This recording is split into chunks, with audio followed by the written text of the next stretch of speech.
یہ دیکھیں، بسم اللہ الرحمن الرحیم۔ للہ ما فی السماوات و ما فی الارض ان تبدوا ما فی انفسکم او تخفوه یحاسبکم بہ اللہ فیغفر لمن یشاء و یعذب من یشاء واللہ علی کل شیء قدیر۔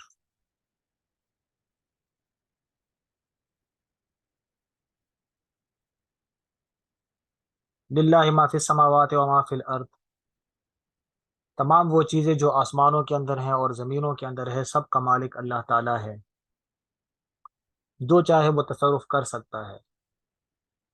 ان تبدوا ما فی انفسکم او تخفوه یحاسبکم بہ اللہ، اگر تم ظاہر کرو وہ چیز جو تمہارے دلوں کے اندر ہے یا تم اس کو چھپا کے رکھو، یحاسبکم بہ اللہ، اللہ تعالیٰ تمہارا محاسبہ کرے گا۔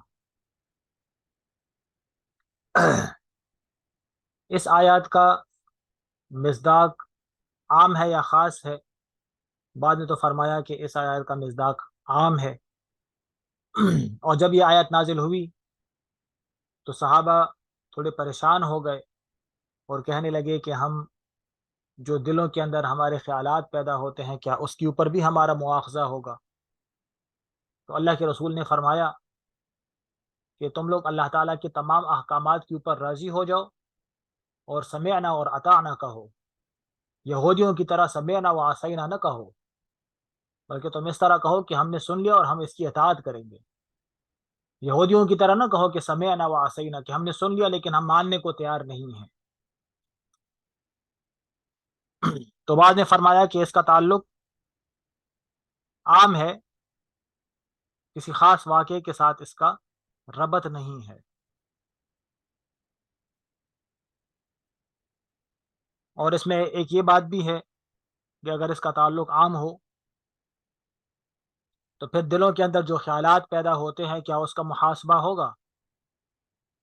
تو اللہ کے رسول کی حدیث ہے کہ صحابہ نے اللہ کے رسول سے عرض کیا کہ ہمارے دلوں میں تو بعض دفعہ وہ خیالات ہوتے ہیں کہ ہم ان کو زبان کے اوپر لے کر آئیں، اس سے ہمیں یہ والی بات زیادہ پسند ہوتی ہے کہ ہم کوئلہ بن جائیں۔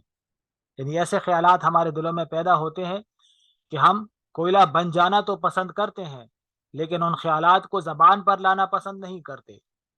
تو اللہ کے رسول نے فرمایا کیا واقعی تمہارے دلوں میں ایسے خیالات پیدا ہوتے ہیں؟ تو انہوں نے کہا ہاں بالکل پیدا ہوتے ہیں۔ تو اللہ کے رسول نے فرمایا کہ یہ تو صریح ایمان ہے، یہ تو ایمان کی علامت ہے، کیونکہ شیطان اسی جگہ پر حملہ کرتا ہے جہاں پر ایمان موجود ہوتا ہے۔ جہاں پر ایمان ہی نہیں ہوتا تو وہاں پر شیطان کے حملہ کرنے کا کیا مطلب؟ وہ شیطان تو ایمان پہ حملہ کرتا ہے۔ اور بعد نے فرمایا کہ اس آیت کا تعلق ان تبدوا ما فی انفسکم و تخفوہ یحاسبکم باللہ، اس کا تعلق خاص ہے، خاص موقع محل کے ساتھ ہے۔ اور وہ کیا ہے؟ اس کا تعلق ماقبل کے ساتھ ہے کہ جو پہلے اللہ تعالیٰ نے حکم دیا کہ تم لوگ گواہی کو اگر تم لوگوں سے طلب کیا جائے تو صحیح طریقے سے گواہی ادا کرو، اس کے اندر ڈنڈی نہ مارو، جھوٹ نہ بولو، گواہی کو نہ چھپاؤ۔ اب یہاں پر اللہ تعالیٰ فرماتے ہیں کہ ان تبدوا ما فی انفسکم، اگر تم اس گواہی کو ظاہر کر دو گے جو تمہارے دلوں کے اندر ہے، جو حقیقت میں جو گواہی ہے، یا تم اس کو چھپا دو گے، تو اللہ تعالیٰ کو ہر ایک بات کا علم ہے، تمہارے ساتھ اس چیز کا محاسبہ کرے گا اللہ تعالیٰ۔ اللہ تعالیٰ تم سے اس کے بارے میں ضرور پوچھے گا۔ تو اگر تم اس گواہی کو چھپا دو یا تم اس کو ظاہر کر دو، تم سے اللہ پاک اس کے بارے میں پوچھے گا۔ فَيَغْفِرُ لِمَن يَشَاءُ وَيُعَذِّبُ مَن يَشَاءُ، پس اللہ تعالیٰ مغفرت کرتا ہے جس کے لیے چاہتا ہے، وہ یعذب، اور عذاب دیتا ہے جس کو چاہتا ہے۔ واللہ علی کل شیء قدیر، اور اللہ تعالیٰ ہی ہر ایک چیز کے اوپر قادر ہے۔ تو تمام لوگ اللہ تعالیٰ کی مخلوقات ہیں۔ اللہ تعالیٰ جس کو اپنے ارادے سے، اللہ تعالیٰ جس کو مغفرت کرنا چاہے تو اس کی مغفرت کر دے گا، یعنی کہ اس کو اچھے اعمال کی توفیق دے دے گا، اور جس کو عذاب دینا چاہے تو اس کے دل کے اندر برے خیالات آئیں گے، اور برے خیالات کی وجہ سے برا قصد کرے گا، برے افعال کرے گا، اور اللہ تعالیٰ اس کو سزا دیں گے، اور اللہ تعالیٰ ہر ایک چیز کے اوپر قادر ہے۔ آمن الرسول بما انزل الیہ من ربہ، یہ والی آیتیں، آخری دو آیاتیں، ویسے تو پورا قرآن مجید ہی خاص ہے، لیکن ان دو آیاتوں کو مزید خصوصیت حاصل ہے کہ یہ دو آیاتیں اللہ تعالیٰ نے معراج کے موقع پر حضرت جبرائیل علیہ السلام کو عطا فرمائی تھی، یہ آخری دو آیاتیں۔ باقی قرآن تو حضرت جبرائیل علیہ السلام کے توسط سے نازل ہوا، لیکن یہ دو آیاتیں جب اللہ کے رسول معراج کی رات پہ تشریف لے گئے تھے تو وہاں پر پانچ نمازیں، پچاس پچاس تھی پھر پانچ ہو گئی، سورہ بقرہ کا آخر، اور ایک یہ کہ اللہ تعالیٰ نے فرمایا کہ جو بھی تمہاری امت میں سے ایسی حالت میں فوت ہوگا کہ میرے ساتھ شرک نہیں کرے گا تو میں اس کی بخشش کروں گا۔ تو یہ آیتیں اللہ کے رسول کو معراج کے موقع پر اللہ تعالیٰ نے عطا فرمائی تھی۔ آمن الرسول بما انزل الیہ من ربہ، ایمان لے کر آیا رسول اس چیز کے اوپر جو اتارا گیا اس کی طرف رب کی طرف سے، والمؤمنون اور مومن بھی، کل آمن باللہ سب کے سب ایمان لے کر آتے ہیں اللہ تعالیٰ کے اوپر، یعنی اس کی وحدانیت کے اوپر، اور فرشتوں کے اوپر کہ جتنے فرشتے اللہ تعالیٰ نے پیدا کیے سب حق سچ ہیں، سارے فرشتے اللہ تعالیٰ کے حکم کے اوپر مامور ہیں، وکتبہ اور ان کی کتابوں کے اوپر، بس اجمالی ایمان کافی ہے۔ اللہ تعالیٰ نے جتنے صحائف نازل کیے ہیں، جتنی کتابیں نازل کی ہیں، تمام کے اوپر ہم ایمان لے کر آتے ہیں۔ تورات ہے، زبور ہے، انجیل ہے، جو بھی تورات زبور انجیل اللہ کی طرف سے نازل ہے ہم اس کے اوپر ایمان لے کر آتے ہیں۔ آج کل یہود و نصارہ کے ساتھ جو تورات اور انجیل ہے تو اس کے اوپر ایمان لانا واجب ہے کہ نہیں؟ تو ان کے بارے میں ہم یہی کہتے ہیں کہ بھئی آج کل جو تورات اور انجیل ہے، لا نصدق ولا نکذب، ہم نہ اس کی تصدیق کرتے ہیں اور نہ ہم اس کی تکذیب کرتے ہیں۔ ہمیں معلوم کیوں کہ انہوں نے تحریف کی ہے اپنی کتابوں کے اندر، اب ہمیں معلوم نہیں ہے کہ جو ان کے پاس ہے وہ سب کا سب تحریف شدہ ہے، سب کے اندر تحریف ہوئی ہے، یا اس کے اندر کچھ حصہ ایسا ہے جو اللہ تعالیٰ کی طرف سے منزل تھا۔ تو لہٰذا ہم یہ بھی نہیں کہتے کہ ان کے پاس جو تورات ہے یا انجیل ہے وہ سب جھوٹا ہے، ہم یہ بھی نہیں کہتے، اور ہم یہ بھی نہیں کہتے کہ ان کے پاس جو تورات ہے یا انجیل ہے وہ سب سچا ہے، ہم یہ بھی نہیں کہتے، بلکہ ہم یہ کہتے ہیں کہ ہم اللہ تعالیٰ کے اوپر اور اس سے نازل شدہ کتابوں کے اوپر ایمان لے کر آتے ہیں۔ دوسرا یہ کہ جو اناجیل یا تورات ان کے پاس موجود ہے تو اس کی تعظیم کرنی چاہیے، ٹھیک ہے، کیونکہ وہ بھی اللہ تعالیٰ کی طرف سے منزل تو ہے، تورات اللہ تعالیٰ نے تو نازل فرمائی ہے، انجیل بھی اللہ تعالیٰ نے نازل فرمایا، اب اگرچہ انہوں نے تحریف کی ہے لیکن پھر بھی اس کی تعظیم کرنی چاہیے، کہ ہو سکتا ہے کہ اس کے اندر کوئی ایسا حصہ ہو کہ جو تحریف شدہ نہ ہو اور وہ اللہ تعالیٰ کی طرف سے نازل ہوا ہو، تو اس کی تعظیم کرنی چاہیے، اس کی اہانت جو ہے تو وہ نہیں کرنی چاہیے، ٹھیک ہے، جس طرح کہ کچھ عرصہ پہلے انہوں نے اہانت کی تھی، جڑا والا میں یا کسی جگہ پر جو ہے تو ہوئی تھی، ان کا چرچ وغیرہ جلایا تھا، بہرحال جو بھی تھا یہ نہیں کرنا چاہیے تھا۔ تو ایمان لے کر آتے ہیں ہم، اور فرشتے اور رسولوں کے اوپر، رسولوں پر بھی اجمالی ایمان ہی کافی ہے، بس ہم تمام رسولوں کے اوپر ایمان لے کر آتے ہیں، جو بھی رسول ہیں تمام کے اوپر ایمان لے کر آتے ہیں کہ تمام اللہ تعالیٰ کی طرف سے حق سچ رسول ہیں۔ اجمالی ایمان کافی ہے، تعداد کو متعین کرنا ضروری نہیں ہے، اگر تعداد کو متعین کریں گے 1,24,000 اور اس کے ساتھ کم و بیش نہیں کہیں گے تو ہو سکتا ہے کہ اللہ تعالیٰ نے 1,24,000 سے زیادہ بھیجے ہوں، تو جو زیادہ نبی بھیجے تھے آپ نے اس کا انکار کیا، اس کی رسالت کو آپ نے تسلیم نہیں کیا، اور اگر 1,24,000 سے کم بھیجا اور آپ نے کہا کہ میں 1,24,000 پر ایمان لے کر آتا ہوں تو ہو سکتا ہے کہ غیر نبی کو اپنے نبی کے اندر داخل کر دیا۔ تو بس ہمیں اتنا کہہ دینا کافی ہے ہمارے لیے کہ ہم اللہ تعالیٰ کی طرف سے تمام رسولوں کے اوپر ایمان لے کر آتے ہیں جتنے رسول اللہ تعالیٰ نے نازل فرمائے۔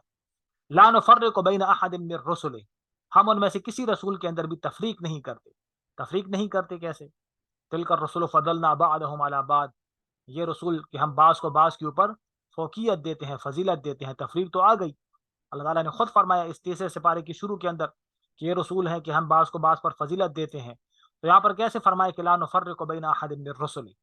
تو یہاں پر تفریق سے مراد یہ ہے کہ ہم نؤمن ببعض ونکفر ببعض والا معاملہ نہیں کرتے جیسے یہود و نصارہ کرتے ہیں، کہ یہودی عیسیٰ علیہ السلام کو نہیں مانتے، عیسیٰ علیہ السلام کی تکذیب کرتے ہیں، نبی کریم صلی اللہ علیہ وسلم کی تکذیب کرتے ہیں، ان کی رسالت کو تسلیم نہیں کرتے، اور نصارہ موسیٰ علیہ السلام کو نہیں مانتے اور نبی کریم صلی اللہ علیہ وسلم کو نہیں مانتے، ان کی رسالت کا انکار کرتے ہیں۔ تو ہم یہود و نصارہ کی طرح نہیں ہیں کہ ہم کچھ کے اوپر ایمان لے کر آئیں اور کچھ کا انکار کر دیں، بلکہ ہم تمام رسولوں کے اوپر ایمان لے کر آتے ہیں۔ تو یہاں پر تفریق سے مراد کیا ہے؟ رسالت کا انکار کرنا مراد ہے، فضیلت کسی ایک کو دوسرے پر فضیلت کا دینا وہ مراد نہیں ہے، ٹھیک ہے؟ اچھا،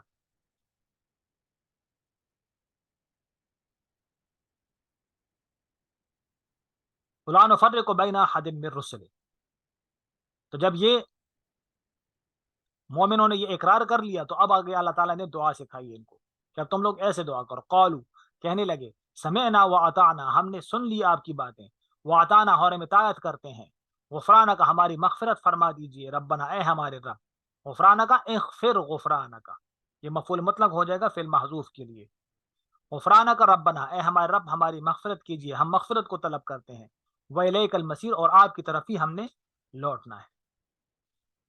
تو جب یہ والی بات ہو گئی کہ انہوں نے نبوت کا اقرار کر لیا, مغفرت بھی مانگ لی, اطاعت بھی کر لی, تو آگے اللہ تعالیٰ فرماتے ہیں کہ اب میں تمہارے اوپر ایسے احکامات کو نازل فرماؤں گا کہ جو احکامات تمہارے بس سے باہر نہیں ہوں گے, وہ احکامات تمہارے بس کے اندر ہوں گے, ہر ایک آدمی ان احکامات کو پورا کر سکے گا, تمہاری طاقت سے احکامات باہر نہیں ہوں گے. لا یکلف اللہ نفسا الا وسعها, اللہ تعالیٰ مکلف نہیں کرتے کسی بھی نفس کو مگر الا وسعها, مگر اس کے جس کی وہ وسعت رکھ سکتا ہو, جس کی وہ وسعت رکھ سکتا ہو. ان احکامات کا مکلف کریں گے اللہ تعالیٰ انسان کو, اس سے زیادہ کا مکلف نہیں کریں گے, کیونکہ انہوں نے کہا کہ ہم نے اطاعت کی, اب ہماری مغفرت فرما. اب اللہ تعالیٰ کی رحمت اور حکمت کا تقاضا یہ ہے کہ انسان کو صرف اسی چیز کا مکلف بنا دے جو اس کی قدرت کے اندر ہو, جو اس کی طاقت کے اندر ہو.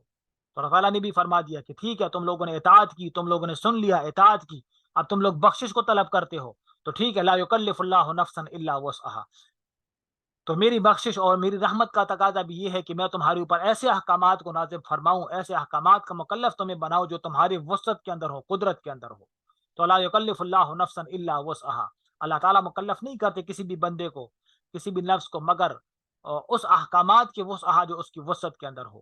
لہا ما کسبت وعلیہا ما اکتسبت.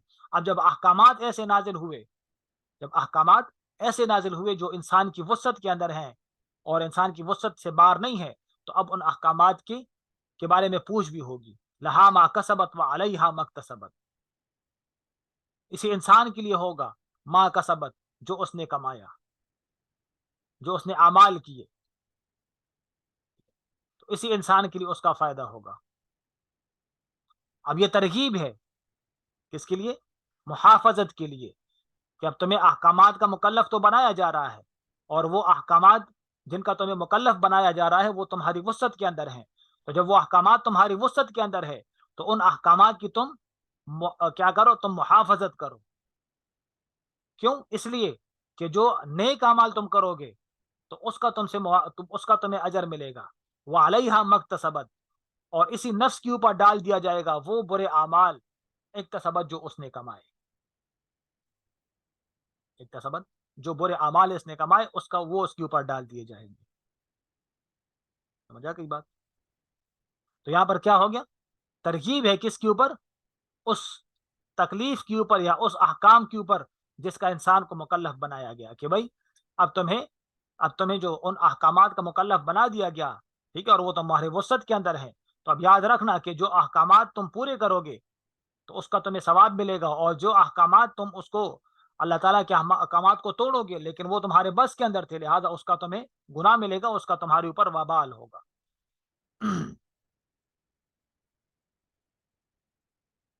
ربنا اے ہمارے رب, لا تؤاخذنا ان نسینا او اخطأنا.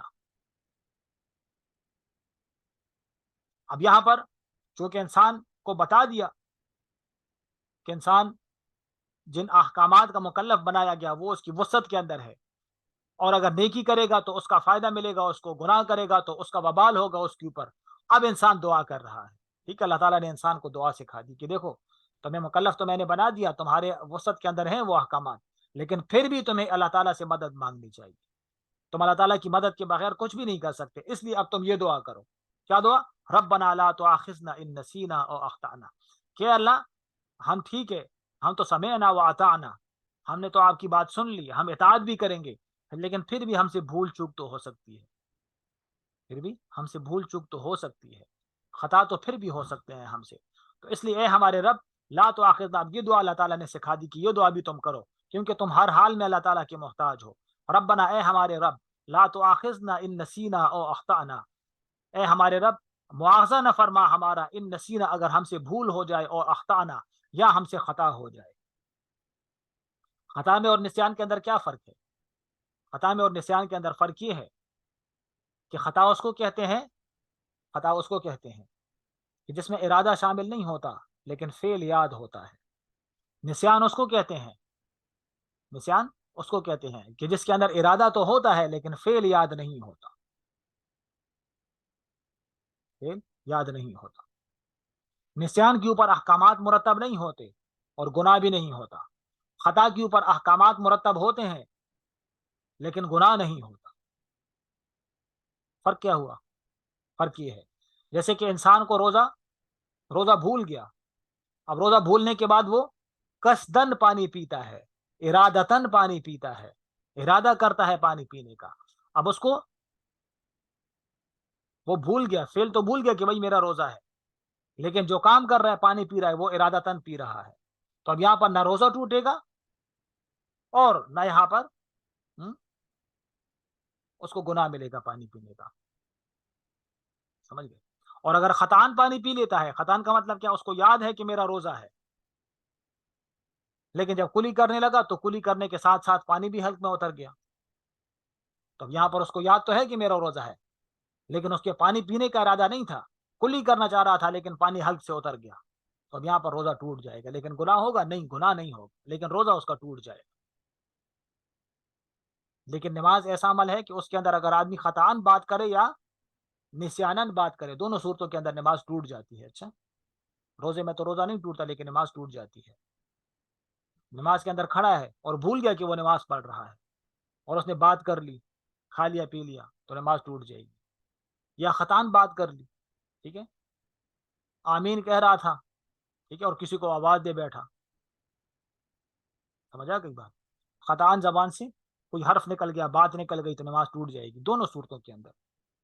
وجہ کیا ہے؟ وجہ اس کی یہ ہے کہ نماز کی جو حالت ہے وہ حالت مذکرہ ہے، نماز کی حالت اس کو بتا رہی ہے کہ تم نماز پڑھ رہے ہو۔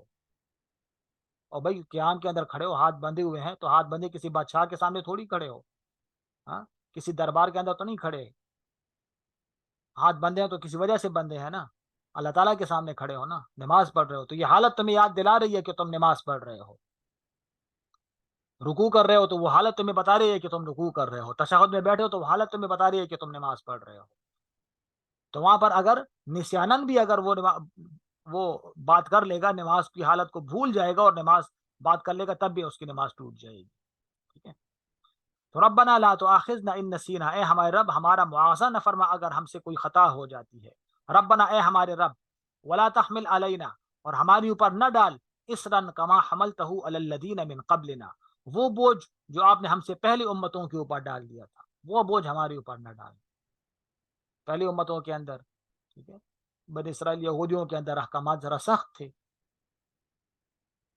عشر جو ہے تو 40 روپے کے اندر ہم 1 روپے دیتے ہیں، وہ 40 روپے کے اندر 10 روپے دیتے تھے، چوتھائی حصہ ان کے اوپر فرض تھا۔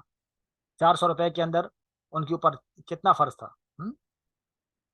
100 روپے، ہمارے اوپر 40واں حصہ، 8-10 روپے بنتے ہیں تقریباً۔ اور اگر کوئی جو ہے تو کپڑا نجس ہو جاتا اس کو کاٹ دیتے تھے۔ نماز جو ہے تو ان کے جو عبادت گاہیں تھی، گرجے وغیرہ تھا، اس کے علاوہ ان عبادت قبول نہیں ہوتی تھی۔ گناہ کرتے تھے تو ان کے گھر کے اوپر لکھا ہوتا تھا اس نے گناہ کیا ہے۔ توبہ تھا تو توبہ کے لیے کی قبولیت کے لیے قتل شرط تھا کہ خود کو قتل کر دو، ہاں، شرک اگر کوئی کر لیتا، اسلام کے بعد شرک کر لیتا، تو اس کی توبہ کیسے قبول ہوتی؟ جو انہوں نے گائے کی پرستش کی تھی 70,000 کو، پھر اللہ تعالیٰ نے فرما دے کہ ان کو کہو کہ ایک دوسرے کو قتل کرو، سمجھا گئی بات؟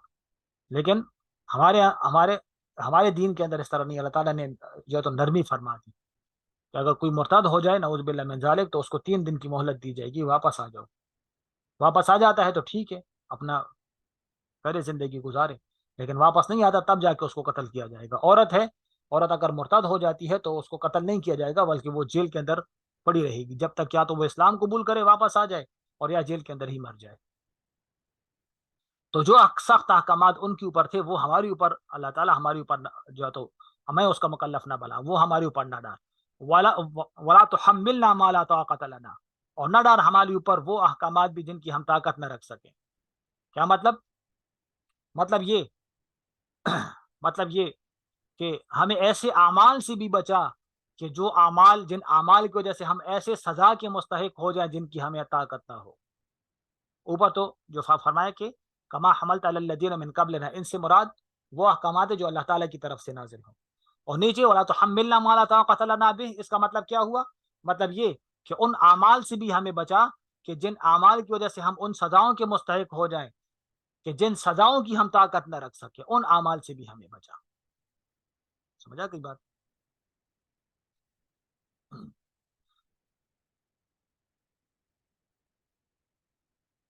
واعف عنا، واعف عنا واغفر لنا. واعف عنا ایک معنی اس کا یہ ہے کہ ہمیں معاف فرما، یعنی ہمارے گناہوں کے آثار کو بھی مٹا دے. واغفر لنا، ہماری مغفرت فرما، یعنی ہمارے کبھی اعمال کو چھپا دے، ہمارے اچھے اعمال کو ظاہر کر دے. ورحمنا، اور ہمارے اوپر رحم فرما، ہمارے اوپر مزید رحم فرما. ایک معنی اس کا یہ ہوا. دوسرا واعف عنا، ہمیں معاف فرما، یعنی ہمارے افعال کو معاف فرما، جن افعال کی وجہ سے ہم سزا کے مستحق ہوئے ہیں وہ معاف فرما. واغفر لنا، ہمارے اقوال کو معاف فرما، یعنی جن باتوں کی وجہ سے ہم گناہ کے مستحق ہوئے ہیں.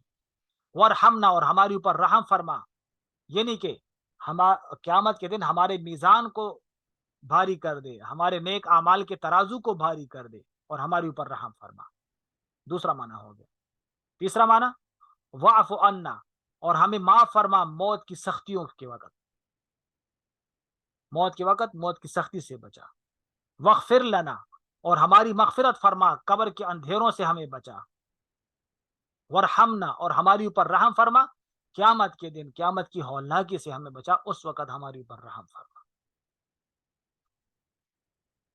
اور بعض علماء نے فرمایا کہ یہ تین جملے واعف عنا واغفر لنا ورحمنا، یہ تین جملے ماقبل تین جملوں کا نتیجہ ہے. لا تؤاخذنا ان نسینا واخطانا، اور ولا تحمل علینا اسرا ولا تحملنا، اس کا نتیجہ ہے یہ. وہ کس طرح کہ واعف عنا یہ نتیجہ ہے کس کا؟ لا تؤاخذنا کا. اور واغفر لنا یہ نتیجہ ہے ولا تحمل علینا اسرا کما حملته على الذين من قبلنا. اور ورحمنا یہ نتیجہ ہے کس کا؟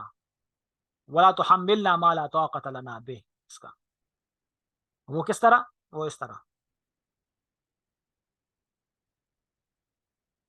کہ پہلے فرمایا کہ ہمیں معاف فرما، تو یہ نتیجہ ہے کس کا؟ لا تؤاخذنا ان نسینا او اخطانا. یہ اگر ہم سے خطا ہو جاتی ہے، ہم سے بھول ہو جاتی ہے، تو پھر بھی ہمارا مواخذہ نہ فرما، ہمیں معاف فرما. ٹھیک ہے. اور آگے فرمایا ولا تحمل علینا اسرا کما حملته على الذين من قبلنا، ہمارے اوپر وہ بوجھ نہ ڈال جو آپ نے ہم سے پہلی امتوں کے اوپر ڈال دیا تھا، بلکہ ہماری مغفرت فرما، بلکہ ہماری مغفرت فرما ان اعمال سے. اور تیسرا ولا تحملنا ما لا طاقت لنا به، اور ہمارے اوپر وہ بوجھ نہ ڈال جس کی ہم طاقت نہ رکھ سکیں، یعنی ہمارے اوپر رحمت فرما، ہمارے اوپر رحمت فرما، اور رحمت کے ذریعے سے ہمارے اوپر وہ بوجھ نہ ڈال کہ جس کی ہم طاقت نہ رکھ سکیں. سمجھا گئی بات؟ یہ ہو گیا ترتیب اس کا. انت مولانا، یعنی آپ ہمارے مالک ہیں، آپ ہمارے سید ہیں، آپ ہمارے متولی ہیں، آپ ہمارے کاموں کی تدبیر کرنے والے ہیں. انت مولانا فانصرنا، اب ہماری مدد فرما علی القوم الکافرین، کافر قوم کے اوپر، کیونکہ آپ کے علاوہ ہمارا کوئی آقا نہیں، ہمارا کوئی مولا نہیں. تو جب آپ ہی ہمارے مولا ہیں تو آپ ہی سے مدد طلب کریں گے. تو فانصرنا علی القوم الکافرین، اب مدد فرما ہماری کافر قوم کے مقابلے میں. ٹھیک ہے. چلے یہاں تک بس کرتے ہیں، آگے سورہ آل عمران تو وہ انشاءاللہ کل شروع کرتے ہیں. ٹھیک ہے. چلیے السلام علیکم و رحمۃ اللہ.